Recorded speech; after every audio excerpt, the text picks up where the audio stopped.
এই পৃথিবীতে কেউই পরিপূর্ণ নয়। সৃষ্টিকর্তা কণ্ঠ দিয়েছেন কোকিলকে, কিন্তু তার কাছ থেকে রূপ কেড়ে নিয়েছেন।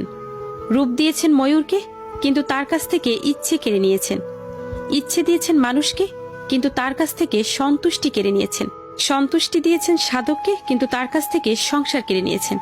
সুতরাং কেউই পৃথিবীতে পরিপূর্ণ নয়। আপনার কাছে কোনো একটা জিনিস আছে বা আপনার কোনো একটা গুণ আছে যা অন্য কারো মধ্যে নেই, তা নিয়ে কখনো অহংকার করবেন না, কারণ আপনিও পরিপূর্ণ নন। আবার এমন একটা জিনিস যা আপনার কাছে নেই কিন্তু অন্য কারো কাছে আছে, তা দেখে কখনোই হতাশ হবেন না, কারণ আপনার মাঝে আবার এমন কিছু আছে যা তার কাছে নেই। অর্থাৎ এই পৃথিবীতে কেউই কিন্তু স্বয়ং সম্পূর্ণ নন।